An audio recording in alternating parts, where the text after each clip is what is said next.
In today's episode of the Pathmark Presents podcast, I got a very interesting guest here with me today. I'm with Alex Persky-Stern, and he's hailing over here from Waymark. And in Waymark, they're doing something simple yet very effective, is to boost your local sales with easy video applications, right? When TV, CTV, and digital ads are easy, and the possibilities become very large. So today we want to talk about what Waymark does, how people can use it, and also, of course, how Alex is thinking about growth for the company. So welcome to the show.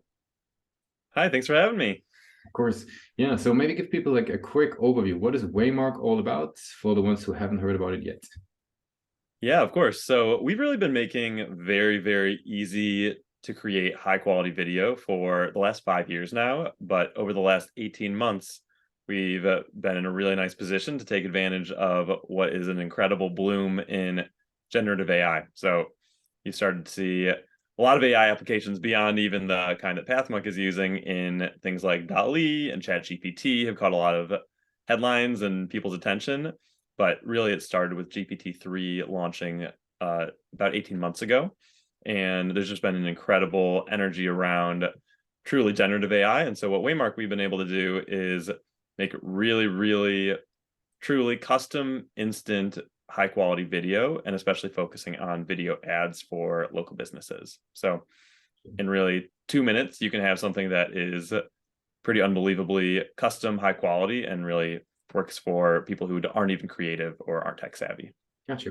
So when you say local businesses, what types of businesses are we talking about that would be leveraging then sort of, their the platform to drive growth?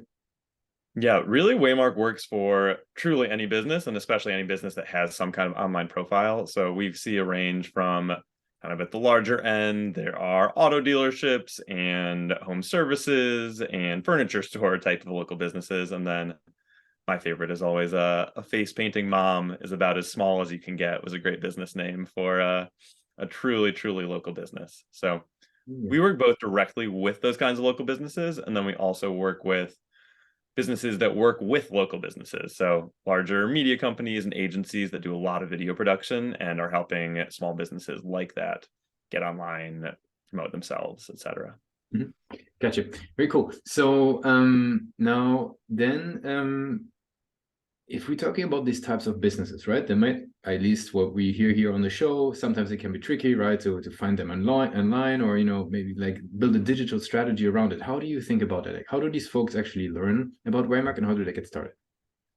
Yeah, good question. So we do it through a couple of different ways. One is through channel partnerships and organizations that already have relationships with a lot of these local businesses. So I was talking about these companies that have big video production efforts, work with lots of small businesses already. So we can work with those directly. And then both in terms of those and in others, really word of mouth is our best ally, because it really is such a hot topic right now. And it can be pretty jaw-dropping, the kinds of results you can get in just minutes. So that's really where our number one path to customers is. That makes a lot of sense. Could you shed a little bit light on channel partnerships? Because we got quite some questions on the podcast from marketers that are interested in the field, but it can be a little bit of a jungle for people to get into it. So maybe tell us just high level, like, how you found your way in there, what types of partners, how do you find a good partnership, just, giving a high level insight. Yeah, of course. So we really have been focused around media companies as a great source of channel partners. These are companies that have owned and operated channels, whether that is the classics around like TV and other digital platforms, and then some new agencies, and then most recently, like connected TV is having a real moment. So like Hulu and Roku are some good sources of customers for us. We're in the creative directory for both of those channels. So for us, it really has been about having a product that is very complementary to the suite that they already have. So in our case, creative is a huge barrier for basically anyone that has a video platform. So it's just been a really natural conversation. And so we've just done direct outreach to people who lead channel partnerships or innovation at these companies and been able to have some pretty good conversations. Mm-hmm. So would you recommend, marketers listening in to find sort of like platforms where there's like a kind of a natural additional fit for the product, or how do you even identify like what route to take there? Yeah, I think so. I think that To me, a channel partnership will really work if it is complementary. I think there are kind of two categories of channel partnerships that can work. The one is where there's just a lot of different products that are kind of in the same sphere, like maybe MarTech or something like that. I think that can certainly work and can be okay. But when it really becomes powerful is when the two actually go together. So for us, it's like video ad platform, video ad creator, they go together very naturally. Makes sense. Now, how do you think about the website? Like, what role does the website play in the journey of folks getting started? What's your take on that? Yeah, another great question. I think that it does a couple of things. The number one thing it does for us is drive people to try the demo. That's really the number one thing that we can do. And we really, really believe that if you can get somebody an experience that they can understand quickly, that is the best thing that you can do to drive really qualified leads. So that's the number one thing that we're trying to do. Of course, there's also context setting. So trying to answer just the basic questions of why would you use Waymark so that you can get people to that demo. But ultimately, we are trying to get people to give it a try. And, that's all predicated on having a product that people will be excited if they do try. But once you can, if you've got that product foundation, then getting people in to try it and then leading people through to contact from there. Gotcha.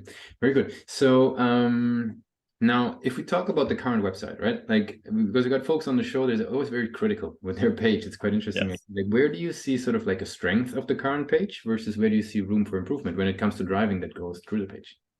Yes, great question. We have been working on that like everybody over time. And I think one thing that we always struggle with, and I think is a really common struggle, is hey, I've got multiple kinds of customers. How do I make sure I don't alienate a certain person who might come to my website while still driving the most important action forward? So I think that is an area, we've got two different top call to actions on our website, which is probably not a best practice, but is just kind of a result of that. So I think for us, it really is keeping in mind what is the top goal and then making sure that everything else is a subsidiary to that, even if we don't always achieve that principle. Gotcha. Makes sense. Now, is there something that you've learned over the years when it comes to driving conversions from the website, might be with discount pages or your overall experience? Like, what's some maybe cool 2-3 key things to really keep in mind, when trying to drive that growth or conversions from the page? Yeah, I guess I really would go back to what we were just talking about, which is not letting your message get watered down. It can be so tempting to speak to a lot of different types of users, and then you kind of end up with big drop downs of lots of different, if you're this person, then this, if you're this person, then that. But really challenging yourself to say, who am I really trying to speak to? And then making sure that we drive the top conversion for that type of user, and then everything else they're just going to have to go find it if they need to. That's probably the number one thing for me. And then the other, and this is probably no surprise, but is just the friction has to be unbelievably low for any action that you really want someone to take. So especially when you think about, can I get someone to do a demo, actually try the product? It is such a high bar of ease to get someone to go do that you really, really have to decide if you want to invest in a demo versus the actual product. And I think that's an important, if you're early stage enough, I really don't advise building a separate demo from the product. And then that just kind of leads to a lot of interesting and sometimes challenging decision making around, what's for a demo user, what's for an actual user, how do I avoid overcomplicating my product while still achieving that level of ease that would be required to get just an inbound user to try it. Very good. That sounds very good. Is there actually like a conversion goal? You mentioned that the demo that you bring. Is there a conversion goal that you really believe in? That is because we know what we do see is right. A lot of companies they obviously you can book a demo, you can get a sales request, or you can just start your trial. That seems to be typically what's happening. Is there something that you find very interesting as a conversion goal these days with more and more products being out there? Is there something that you find exciting as a conversion goal in itself? Yeah, it's a great question. I think, it's I should be clear. When I say a demo, I actually don't even mean book a demo. I mean, try it yourself. And that for us really is the conversion goal. We can see if you made a video on Waymark before we ever talked to you, that's a really great sign. Partly because it shows that you're engaged, partly because we know that this generative AI stuff is really cool and it generally gets a really good reaction. So for us, it's like, if you actually did something in the product by yourself, call that a free trial. We just let people make free accounts to mess around with things before they can actually render any videos. But you can get someone to actually make something in your product. That's kind of the key conversion goal for us. And that's where you have to have that unbelievably low friction effort and something that would be enticing enough that they would try it, even if they're not committed to your product. That makes sense. Very cool. Appreciate that sort of a deeper insight and clarification. Now, I'd like to switch gears a little bit, right, and talk with you a little bit about sort of your journey as a, as a leader in the company and in growth. Now, with all the different hats that you hold, like, where do you personally find and get high quality information? Like, what's the go-to places, resources, people, peer groups where you personally feel you get, when it comes to growth, actually helpful insights? Yeah, another great question. I've really found a ton of value in having just a few key advisors. So finding people who are industry experts either in the industry or in the fields that you're working in, kind of in the roles that you're maybe growing into. That has been the number one thing for me. So putting in a good amount of effort to work through friends and network to find people that would be people that I would look up to and have valuable insights, and that would be willing to spend, multiple hours a month at least to answer questions, but also just check in and have kind of active conversation with, and can really get to know the business. Because for me, I always find that the casual advisor or like LinkedIn insight can only take you so far. But when someone really understands your business and has that experience, that's where I find a ton of value. Very cool. I got some rapid fire questions to wrap it up for today. Are you ready for that? Very good. What's the last book you read? I am just reading The Bone People by Carrie Holm. It's about a woman in New Zealand that is goes on a kind of spiritual adventure, and is a very interesting book. 1985 Booker Prize winner. What would be the one single thing that your company is focused on the most at the moment? We are really focused on implementing the latest AI tools. There's so many new ones coming out every day in the generative AI world. So we're just trying to make sure that we have a really strong pipeline. So every time something comes out, we can implement it into our product. Very good. If there would be no boundaries in tech, what's the one single thing that you would change for your role as a marketer? Oof, what is the one thing if there were no boundaries in tech? I think that, wow, what an interesting question. I think that I would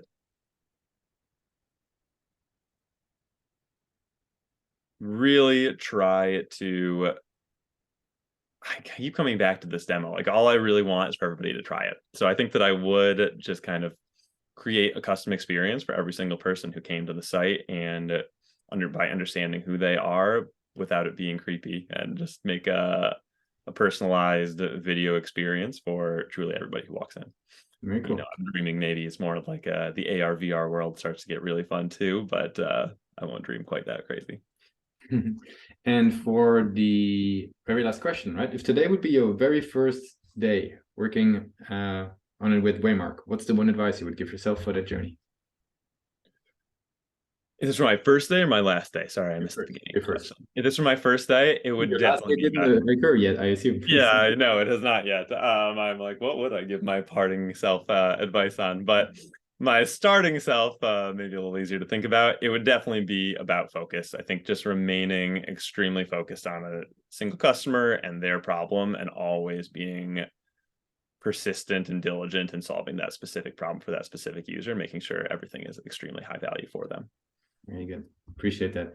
Now, I really appreciate you joining us today for the current episode of Pathmark Presents. I want to give you the very last word. If somebody would be forgetting all that we discussed about Waymark, what's the one single thing people should remember?